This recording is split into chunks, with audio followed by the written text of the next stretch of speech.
The broadcast is now starting. All attendees are in listen-only mode.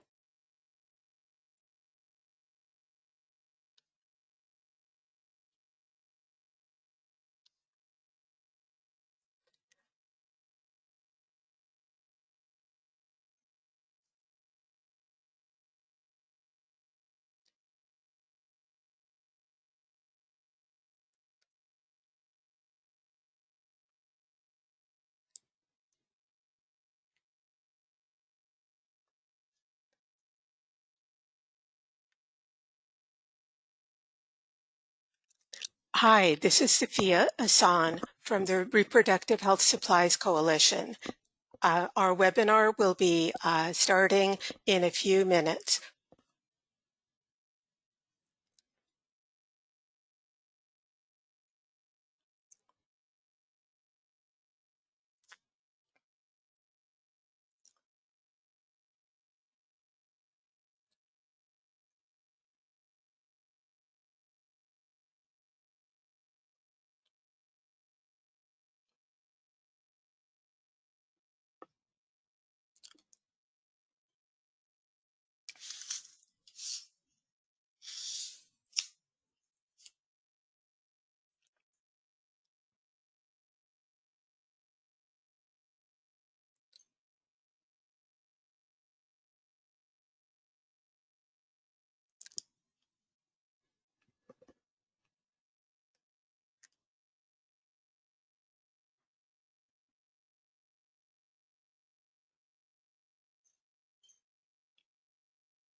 Hi, this is Sophia Asan from the Reproductive Health Supplies Coalition.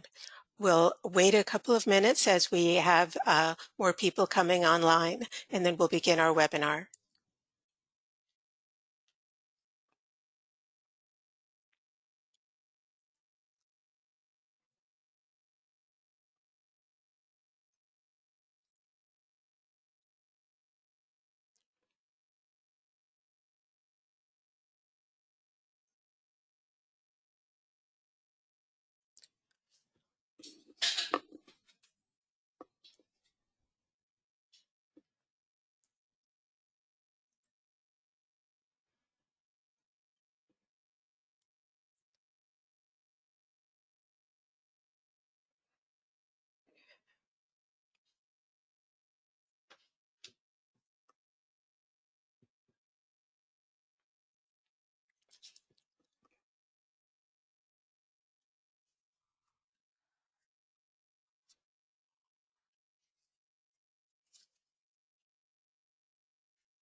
Hi, this is Sophia Asan from the Reproductive Health Supplies Coalition, and pleased to welcome you today. Thank you for joining us for today's webinar, which is jointly presented by the Coalition's Market Development Approaches and Advocacy and Accountability Working Groups.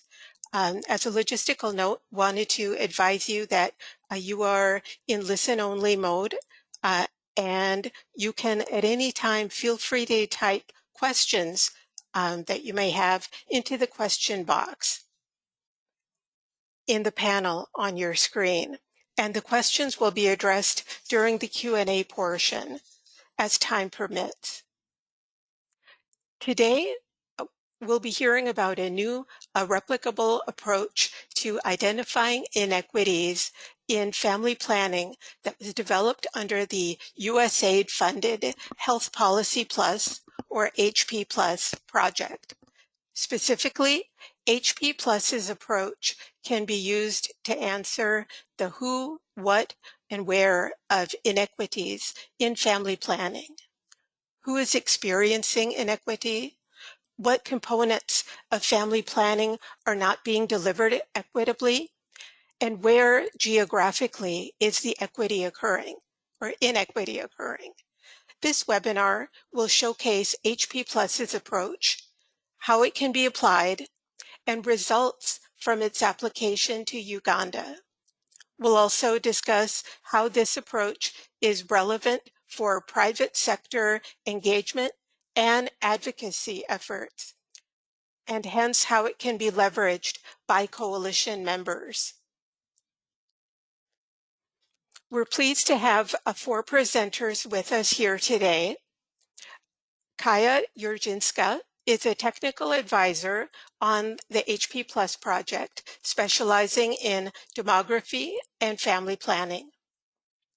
Kevin Ward is an associate on HP Plus, where he works on issues of efficiency and equity in health financing. Shiza Farid is a data analyst with Avenir Health and FP 2020, where she works on global family planning research.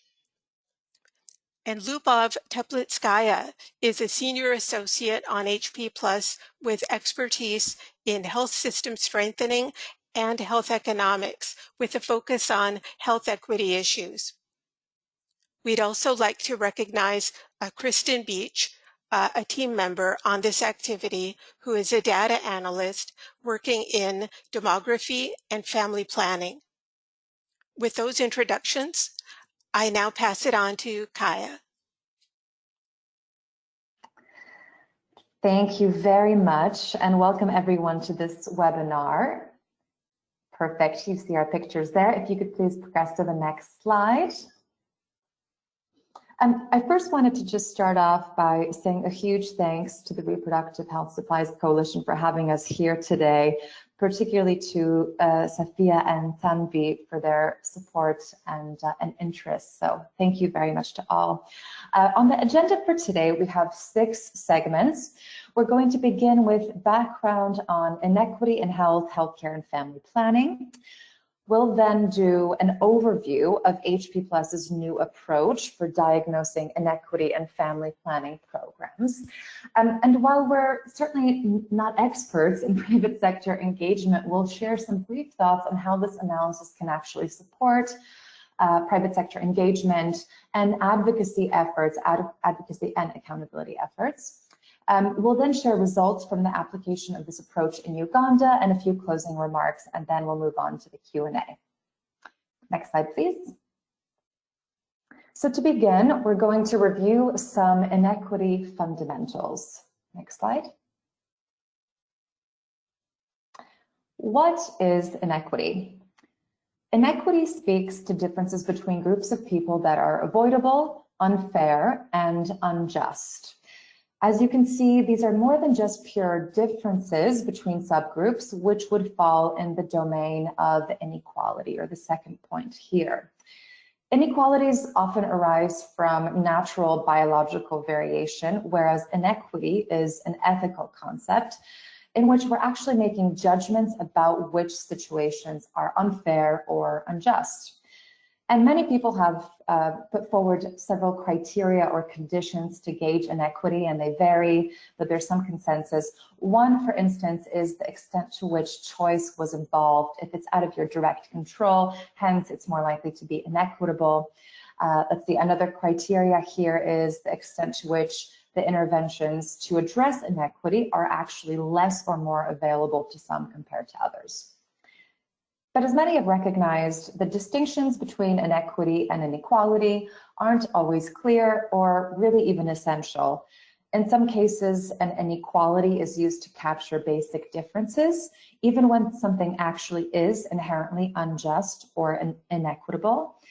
And in other cases, inequality is simply used to mean inequity, and that's just fine. But for our approach, we refer to all differences as inequities.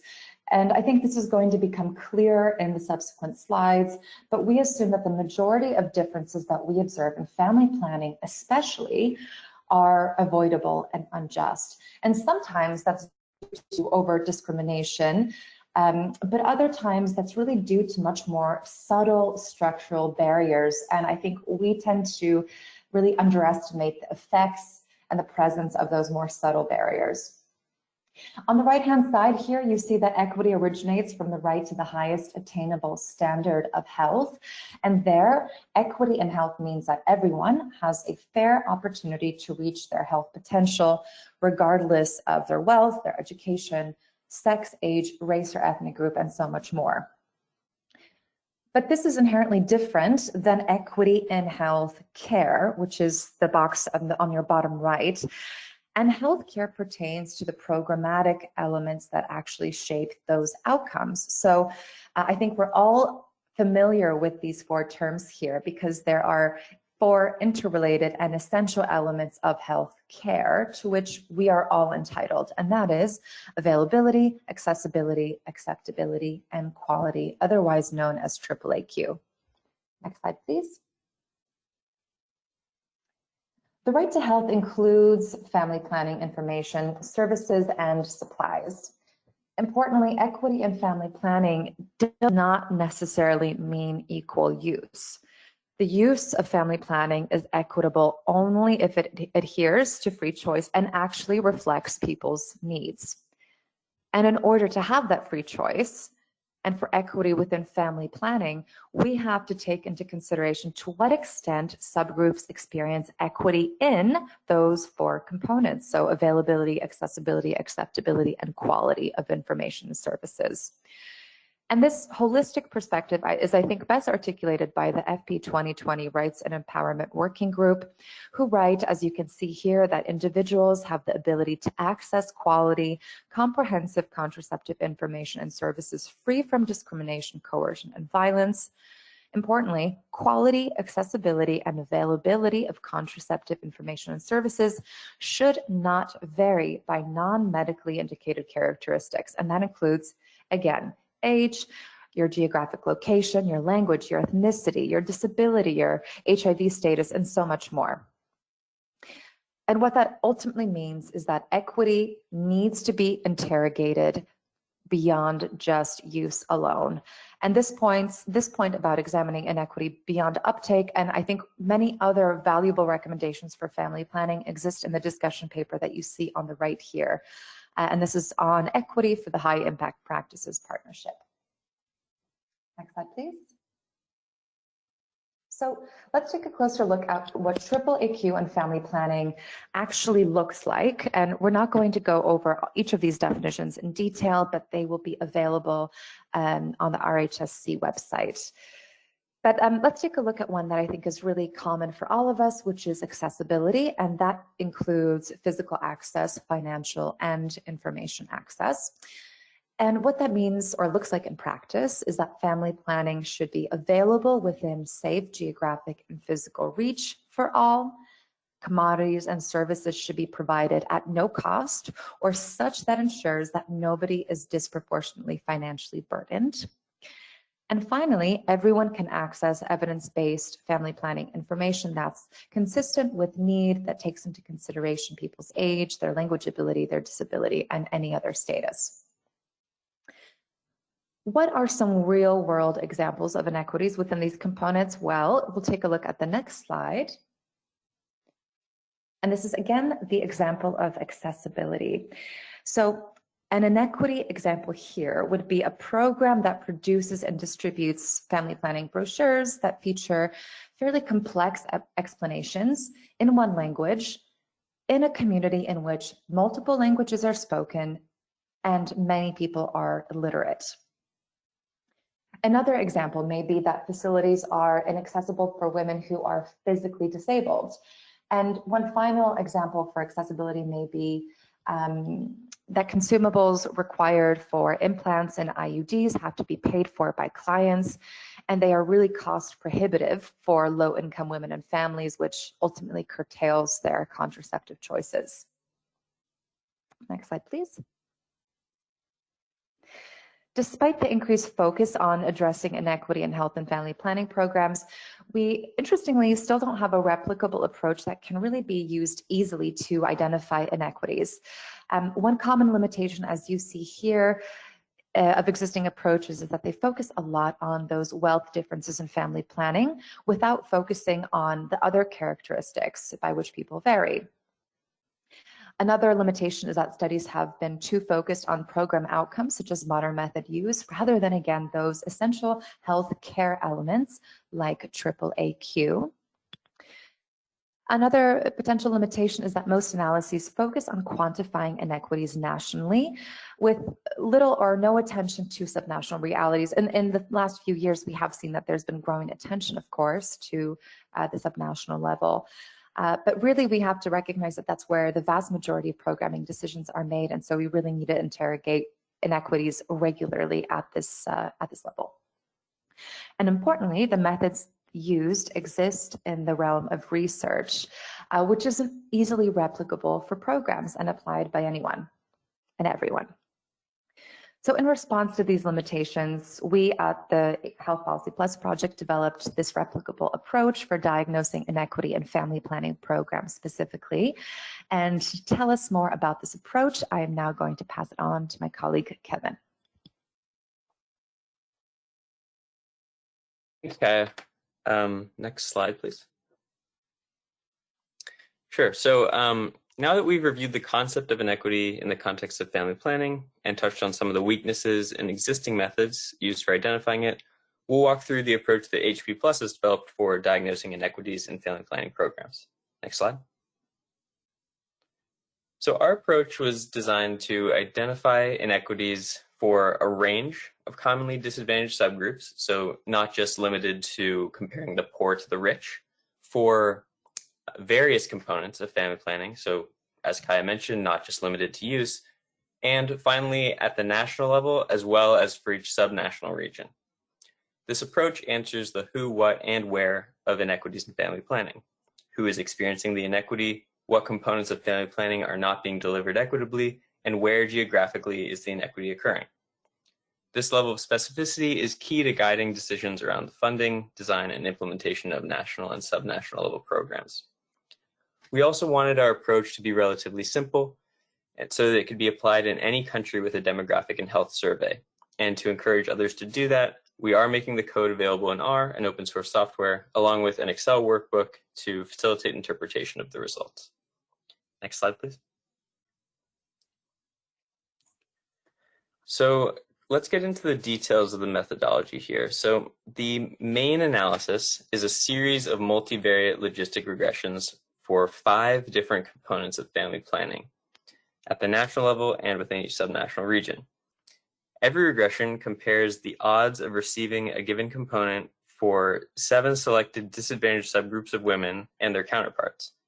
If one of these subgroups has significantly worse odds of receiving that selected component of family planning relative to their counterparts, we consider that to be an identifiable inequity.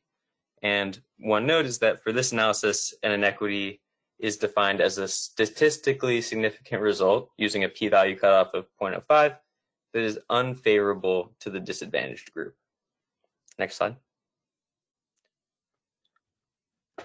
All right, so as mentioned, this analysis considers 7 different disadvantaged subgroups and their counterparts. These are, in order, the least educated women, so women with primary or less education compared to women with more education.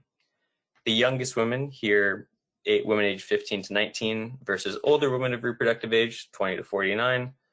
Then we have the poorest wealth quintile compared to the highest wealth quintile, women not in a union versus women in a union. Then women who do not belong to the largest ethnic group in their region versus women who do, and similarly, women who do not belong to the largest religious group in the region versus women who do. And finally, women who live in rural areas versus women who live in urban areas. There were some other subgroups and statuses that we had wanted to include at the start of this activity, for example, women with disabilities, but we were limited either by the questions available in the DHS or sometimes by sample size. And on the next slide, we'll talk about the other side of this regression. So here are our 5 family planning components.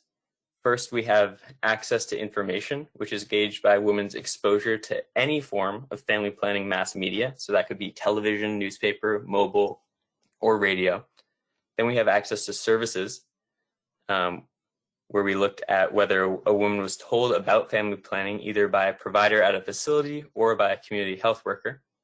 We then identify an acceptability issue if a woman says they are not using family planning due to opposition from family, the community, a partner, or even if they're opposed to it themselves. And quality, we assess with the Informed Choice Index, which asks users if they were informed about the side effects of their selected method when they received it, informed about what to do if they experience side effects, and also told about other methods available. Finally, we measured use of family planning in terms of whether a woman's demand for family planning is satisfied with modern methods, where demand here is defined as the desire either to have no additional children or to postpone the next child. Importantly, similar to the selected subgroups, this list does not include everything we wanted. Notably, it leaves out availability and financial accessibility. These concepts were left out either due to lack of survey questions or, again, small sample size. Next slide.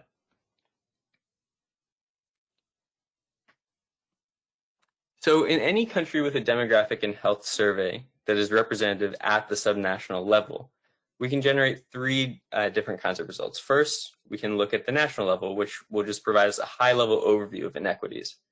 Then there are 2 ways that we can look at the results subnationally. First, you could look at the distribution across the nation of a specific inequity and look at which regions that inequity is present in. Second, you can look within a selected subnational unit to see which inequities are present in that region. It all depends on how you're approaching this. So regarding the interpretation of results, there will be cases where we don't see any statistically significant inequities. However, there are a couple reasons why that doesn't necessarily mean conditions are equitable. First, there might not be enough of a sample size to assess inequities. For example, in Karamoja, which we'll see later, for 2 of our FP components, we could not identify inequities because we restricted running the model to areas where there were at least 100 women interviewed.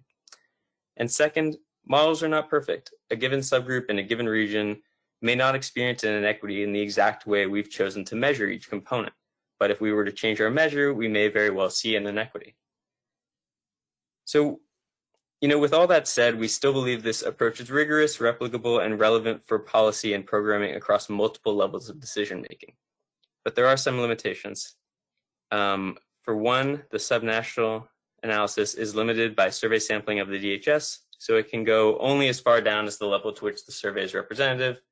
So that may not align with the level at which decisions are made. Second, the measures we used to represent each family planning component are also constrained by what's available in the DHS. But even still, we believe it's a valuable approach for understanding and addressing inequities in family planning. And the R code, a complementary Excel file, and a user's manual will allow users to apply this approach in any country with the DHS. Users will be able to see regression results, visualizations in maps, and other graphics, all of which we will preview later in this presentation. With all that methodology covered, I'll pass it off to Shiza. Thanks, Kevin. Let's go on to the next slide. So now we're going to consider how this approach and the findings it generates can be used. Next slide.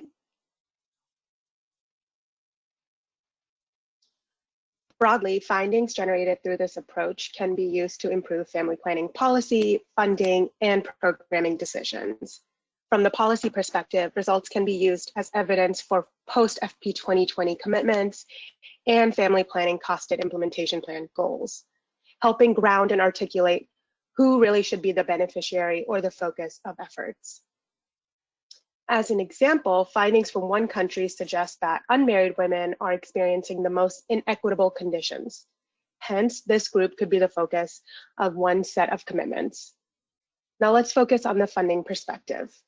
Findings can be used to justify resource mobilization efforts and the prioritization of limited funds across program activities and beneficiaries, particularly across subnational units. Finding from one country suggests that rural women in several regions experience severe inequities. Limited government resources can be targeted to bolster services in those areas. And finally, this approach can be used as evidence to design a more tailored and responsive approach to meet the unique needs of each subnational unit, like detailed activities within costed implementation plans or annual operating plans. And for an example, from 4 regions, findings from 4 regions suggest that young women, compared to their counterparts, are underreached by family planning information or services. This provides key information to both public services and the private sector on which they can base their activities, choose to focus, or divide their efforts. Now let's zoom in to these uses a bit more, looking at the relevance for expanding private sector engagement and leveraging findings for advocacy and accountability. Next slide. So as Kevin and Kaya have shared, this approach provides detailed evidence on which groups are disadvantaged and in which family planning programming components and where. This information therefore equips public and private sectors with more information to better coordinate effort and specialize. In fact, this analysis can serve as complement to the market segmentation analyses. And we believe this information can be useful for a number of things, and particularly it can be useful to facilitate public-private sector dialogue and helping determine who specializes in what and where in order to reach more equitable and larger share of the population in need. It can also be useful for improved targeting and marketing that speaks to certain clients, and potentially facilitating entry of commercial private sector or commercial manufacturers, importers, and distributors. Therefore, this analysis, by answering the who, what, where of inequity, can help answer several questions, including, is the current market structure consistent with needs? Where can the public sector allocate resources more efficiently? And then where can the private sector allocate resources more efficiently? Next slide.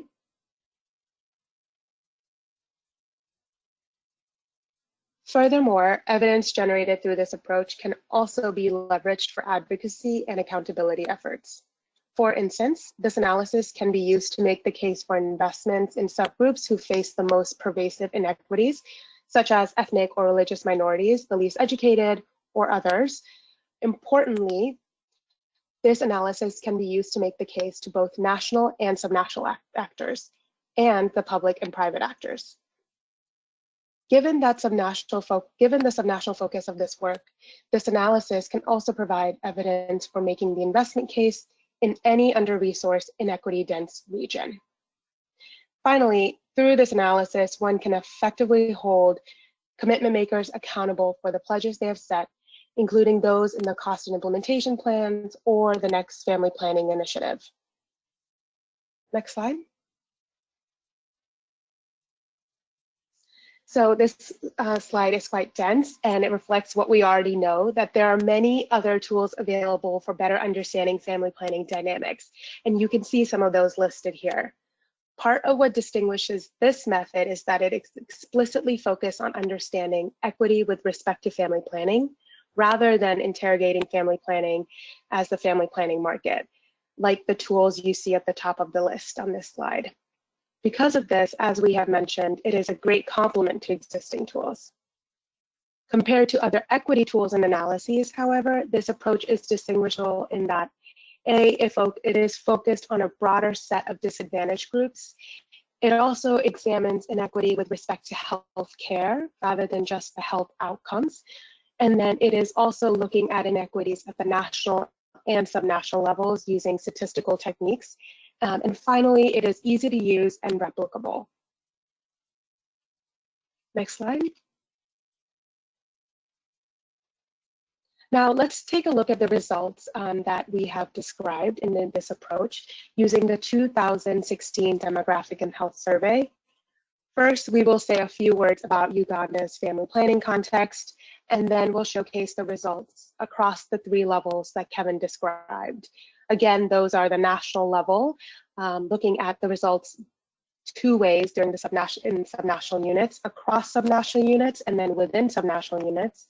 And for this segment, I'm going to pass it over to Lubab. Thanks, Shiza. Contraceptive use across Uganda has increased substantially. Next slide, please. As we can see here, over the last decade, modern method use nearly doubled, and Uganda has made a number of commitments to improve its family planning program. This has included proposing equity-sensitive activities in its family planning costed implementation plan for 2015 through 2020. While this progress and political will is laudable, Uganda has not yet met its family planning goals, which expired this year. And as a result, many women across Uganda are still not receiving the quality information and services to which they have a right. Next slide, please. Most women in Uganda source their modern family planning methods from the public sector.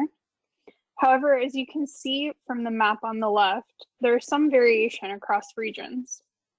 While public sector sources dominate in most regions, in Kampala, South Central, and nearly in North Central, a large share of women source methods from private sources. We also know that at the time of the 2016 DHS in Uganda, donors continue to dominate total spending on family planning. The role of the commercial sector in Uganda was very limited. Next slide, please. To provide support in the next phase of family planning programming, public-private sector coordination and beyond, we've applied the HP Plus approach for diagnosing inequity in family planning programs to Uganda to better understand who is underserved for what component of family planning and where. In the figure on the left, each row represents a disadvantaged group and each column indicates a family planning component. In Uganda, the least educated, the poorest, and unmarried women experience highly inequitable conditions. That is, they experience inequities compared to their counterparts in each component of family planning that you see here. And we can see this by looking across the rows in the graphic. By comparison, women who live in rural areas and religious minorities experience relatively equal conditions to their counterparts in the majority or all of the components of family planning. It's also common for disadvantaged groups to experience inequity across all family planning components, both the essential elements of care and in demand satisfied. However, there are 3 components of family planning in which inequities are especially common. Looking at the graphic from the column perspective, the largest number of underserved groups are disadvantaged in the exposure to mass media, the experience of opposition to family planning use, or the lack of family planning acceptability, and in satisfying demand for family planning with modern methods. Next slide, please. This graphic highlights the regions in which at least one subgroup experiences inequity by family planning component. The rows represent the regions and columns represent family planning components. As you can see, inequity in family planning is pervasive. It exists in at least one component of family planning in each of Uganda's subregions, as seen across the rows in the graphic. In Bugishu and Bunyoro, underserved women experience inequity in every family planning component. In other words, they are less likely than their counterparts to have access to family planning information, to access services, not be constrained in use of family planning due to acceptability, to experience quality family planning, and to satisfy their demand for FP with modern methods. Across Uganda's subregions, there are two components of family planning for which inequities are most common, both relating to accessibility. Nearly every subregion experiences inequitable access to information and services. Next slide, please. So here, let's take a look at one of these components, specifically accessibility as it relates to family planning information. From the DHS, we know that the share of women who received family planning messaging through mass media campaigns varies widely across Uganda subregions, from 54% in Lango to 82% in Kampala at its highest. However, these descriptive statistics do not provide context on the specific subgroups within each region that may experience significant inequities in access to family planning messaging. Our approach allows us to identify those inequities. Despite the relatively high levels of family planning media penetration in some subregions, we can see from this map that inequities are common. In Kigezi, 4 subgroups are less likely to be exposed to mass media than their counterparts. By contrast, there is no inequity with respect to exposure to mass media in Karamoja. As you can see in the chart on the right, across all of Uganda's subregions, inequities among the least educated and poorest women are most common. Next slide, please. From the DHS, we know there is significant variation in family planning demand satisfied across subregions, which ranges from 27% in Karamoja to 65% in Kigezi. Compared to the findings for access to information on the previous slide, we can see from this map that inequities in demand satisfied are less common. In 1/3 of subregions, we do not see any significant inequities in demand satisfied. And in the remaining subregions, at least 2 disadvantaged subgroups are less likely to have demand satisfied compared to their counterparts. As you can see in the chart on the right, when looking across Uganda's subregions here, inequities among the youngest women are most common. Next, let's take a look at the findings within specific subregions. Next slide, please. As you can see in the figures on this slide, our approach allows us to examine family planning inequities within each region in Uganda. We chose to profile Bugishu and Bunyoro because they are the 2 subregions in Uganda where at least one disadvantaged subgroup experiences inequity in each component of family planning. We see that the profile of inequity differs in these subregions. Specifically in Bunyoro, ethnicity is a much more common domain in which women experience inequity than in Bugishu, where inequities across ethnicity are less common. In Bunyoro, the ethnic minority experiences inequity in 4 of the 5 family planning components. Use of these results could allow governments to better tailor family planning interventions at the subnational level. For example, developing family planning campaigns specifically to target the ethnic minority in Bunyoro. In Bugishu, we do not see inequities concentrated for one disadvantaged group. Rather, we can see that the youngest women experience inequities in family planning, acceptability, and in demand satisfied. Unmarried women also experience inequities in 2 family planning components, specifically in access to services and receiving quality FP care. Next slide, please. Applied to Uganda, HP Plus's new approach for diagnosing inequity in family planning programs demonstrates that inequities exist across a broad range of disadvantaged women. Inequities also persist in all family planning components and exist in every subregion. While there's wide variation in the subgroups who face inequities by component and subregion, our high-level case study results indicate that the least educated, poorest, and unmarried women require additional support across all components of family planning, and that the greatest challenges to achieving equity exist in accessibility.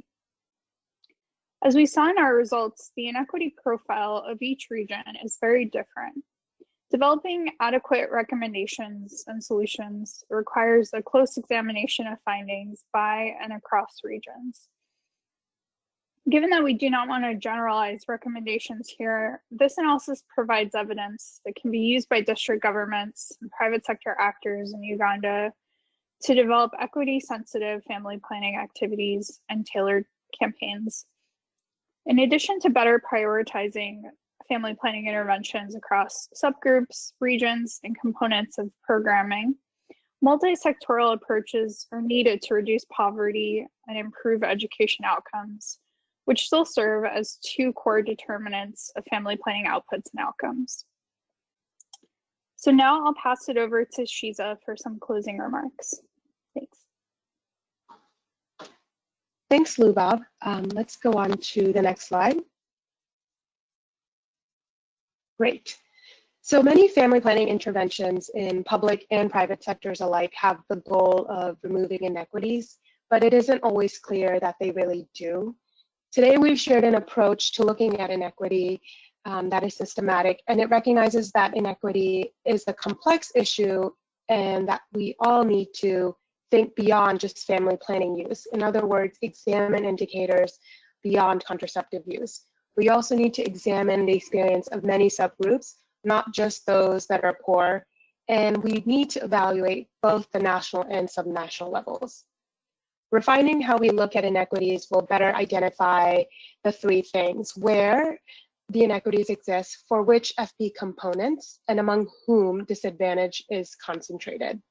And with this information, it will help us focus attention and resources.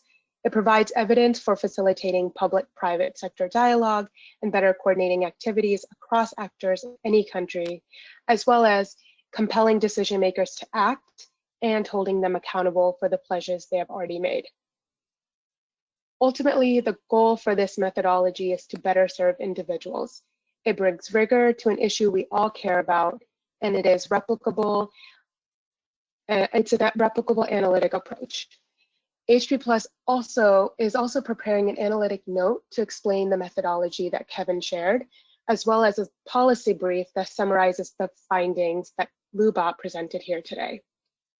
HP Plus is committed to improving health equity, and the development of this analytic approach can be used to guide family planning programs in allocating resources, directing services, and bringing attention to segments of populations that are underserved, regardless of wealth, residence, education, age, ethnicity, or religion, so that these women can decide to have the number of children they want, if and when they want them. And now I will turn it back to Kaya for Q&A. Thanks very much, Shiza. And thank you all very much for listening. I am just having a look at the questions box. I don't see anything having come through yet. If anyone would like to ask a question, please feel free to raise your hand and we can unmute you, or please feel free to write something in the chat box. Okay, we just actually did receive a question, so we'll start with this first. I'll read it aloud. This is from Sarah Rich. Did you consider including factors related to whether women, girls were living in or affected by humanitarian crises, such as refugee and displacement status? And maybe I'll give that a first go, and then Kevin, if you'd like to add on, that would be great. So Sarah, thank you very much for that. So we did, we really wanted to include a broad range of different statuses, including those that are kind of unexpected or not often used. We didn't, I have to, maybe Kevin will remember whether or not even humanitarian crisis was an option, but as was mentioned, the major problem here is simply that the DHS doesn't include that type of disaggregation or doesn't ask questions about status beyond just a handful of ways.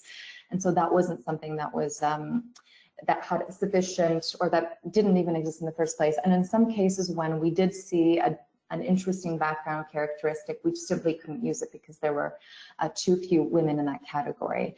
Kevin, do you remember anything specific to the humanitarian crises point or refugee status?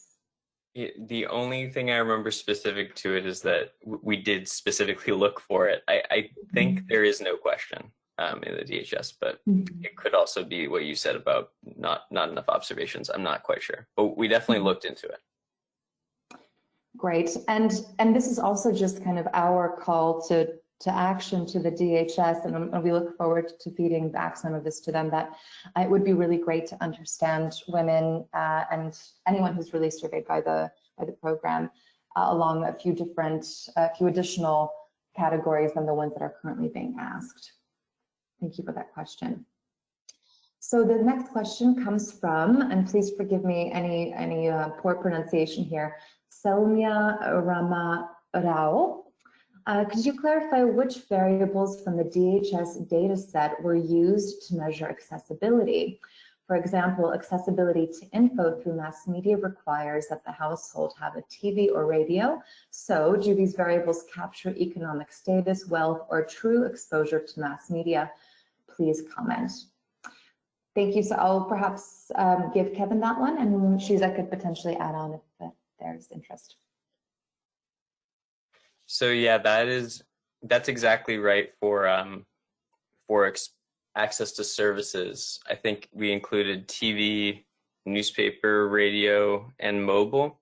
So there could definitely be a wealth component in your ability to access those things. And I think you would see that the way that we ran our multivariate logistic regressions. You'd see, well, are we seeing major inequities between the poor and the rich on access to information? And we can't say the way we've done this analysis whether that's because they don't own those channels of communication, but we would be able to see, is it true that we're seeing this inequity on wealth lines, or is it explained by some other characteristic?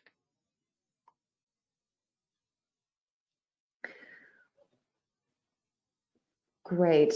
And I would just also maybe add to that, certainly we would like to capture access to information in a much more true to the nature of access to information way. But again, we're just highly limited by the questions that are asked in the demographic and health survey. Shiza, anything to add there? I think we probably got the most of it. No, I think Kevin covered it. Great. We have our next question from Milka Dinev, and she asks, apart from Uganda, have you done this in other countries? Thanks for asking that. We haven't yet. Uganda was really the country in which we wanted to demonstrate the utility of the approach, apply it, and show the initial results, but we're now going to be moving on to applying this and running it for really anywhere that it's needed. And as both Kevin and Shiza mentioned, we will be making the code available online. We'll be doing a subsequent webinar with HP Plus that explains how you can actually run this.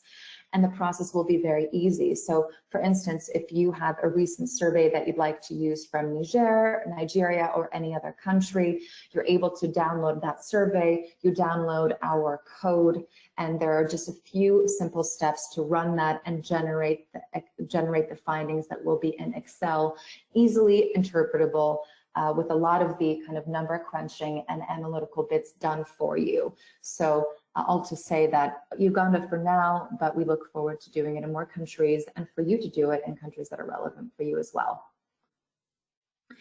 The next question is from Eric J. He writes, some inequities are related to geographical distribution and number of partners operating and offering family planning services in a region. Is this a variable you considered? There's another question there, but perhaps we can just go with that one first. Kevin, if you'd like to maybe take that one again. So I may be misinterpreting, but I think that's about whether we considered, availability of different sources family planning in a region, whether there were lots of different places, physical locations to get methods. And we were not able to do that just based on the questions available in the DHS. If you had a country that did have a SPA, then you might be able to say something there and look at, in this region, are there many different sources of family planning, and can that explain anything about inequities in family planning? However, many countries do not have an SPA, and we wanted our method to be widely applicable to any country with a DHS. So we were unfortunately not able to include that measure of availability. Great. We have another question here from Florence Erb. Could you kindly clarify which indicator did you use to measure the quality of products? So Kevin, I know you're our methods go-to if you'd like to take this one again, or Shiza.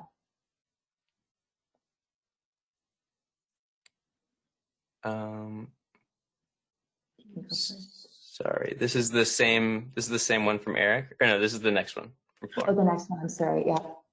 All right, so yeah, we did not look at quality of products. So what we looked at was really quality of service. And I think that was the Informed Choice Index, which I may be messing up the three things, but my recollection is that it's, were you told about possible side effects? Were you told what to do in the case that you experienced one of those side effects? And were you told about any other methods? But we were not able to say anything about the quality of the products. And that, again, is just because the question's not there in the DHS. Yeah, exactly. And we realize that this is a narrow way of defining quality. Quality is much more dynamic. There are many more layers to it. But again, I have a feeling this will be a frequent response here, but we are simply limited by the questions that the DHS asks. And maybe I'll just add one other point there. We did look at other surveys like MIX and PMA 2020, which actually gives a lot of great nuance into quality issues. Unfortunately, we just ran into some problems with the subnational analysis using PMA 2020 specifically, simply because there weren't sufficient observations in some regions, in the Uganda example. But it may be a suitable survey to use in some countries in which you have a larger number of observations. Another question from Salmia Ramarao. The implication would be that this accessibility to info could be addressed by interventions with in-person community gatherings, loudspeaker announcements, etc. Lubov, if you'd like to give that one a go, I'm also happy to chip in. Yeah, sure. I guess this is more of a comment than a question, but certainly, and I think one key point that we're making is that these in-person community gatherings and loudspeaker announcements and other interventions that could be introduced should be tailored to the groups that we're trying to reach that experience those inequities. So if it's young people, that those interventions, those gatherings are actually tailored to young people. That's kind of a conclusion that our analysis is making here. And just to add, because I think when Kevin talked about the SPA for DHS, just to clarify that a little bit. So the DHS does, some countries do conduct service provision assessments surveys. So these are the SPAs that Kevin referred to. So through those, you could actually understand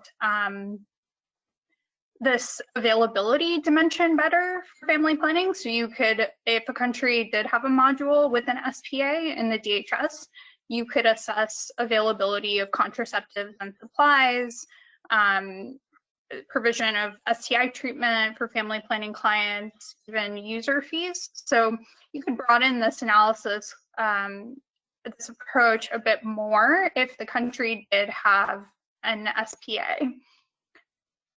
So hopefully that clarifies a little bit. And actually the SPA is not just limited to family planning, it covers other RMNCH services and commodities and so on, as well as malaria, tuberculosis, and other diseases.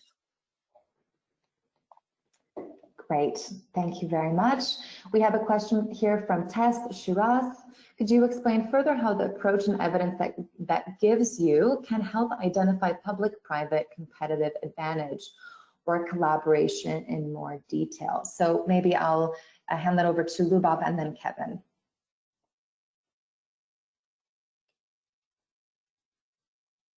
Sorry, Kyle, who is, where is this question? It's further up in the chat. Can you, could you explain further is how it starts. And maybe before you jump in, I just want to clarify one point. You know, we recognize that the private sector is defined well, differently there among actors. We certainly see that this probably has a little bit more relevance for private sector providers of services rather than the commercial sector necessarily, but that's just a point on definition. Have you been able to find the question, Lubov? Yeah. So I think, you know, this analysis can complement other market segmentation analyses by, you know, bringing more evidence to the table on which groups are disadvantaged and how to target them. So I think our analysis is more so, again, like bringing the evidence to the players to decide where they are best suited to provide services. So I think it's meant to increase that collaboration via this evidence, not necessarily provide specific recommendations to public-private players, but to generate discussion that is more evidence-informed, if that makes sense. And I'll just reiterate something we said at the top, which is that none of us are private sector experts, and we did not originally make this analysis to provide insights specific to the private sector. So we are hoping to, you know, hear from all of you how you think it could be applicable.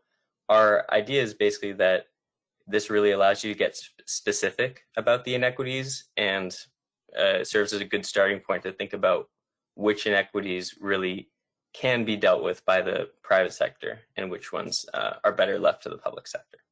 Mm-hmm. And just to add to that point as well, you know, if we imagine, for instance, in the case of Uganda, or we can even use a hypothetical country in which this is applied, that out of 14 regions, in 2 of those, conditions are highly inequitable for, let's say, adolescents and young women.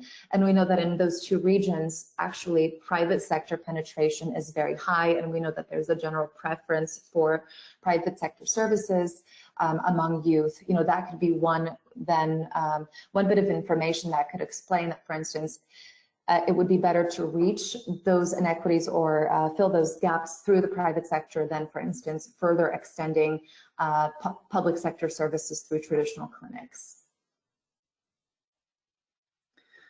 Okay, let's see here. We have a question from Jiwa Joshua.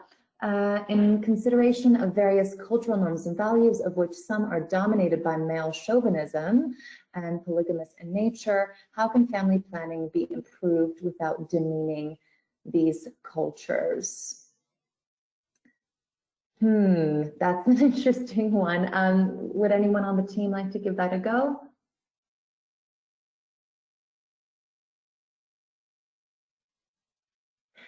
So I think I would say that it's really important to show that family planning and spacing or limiting your children is beneficial to the family. It depends where the opposition really comes from. If the opposition is oftentimes religious, then there is at this point a wealth of information on how family planning is aligned with Christian values, with Islamic values.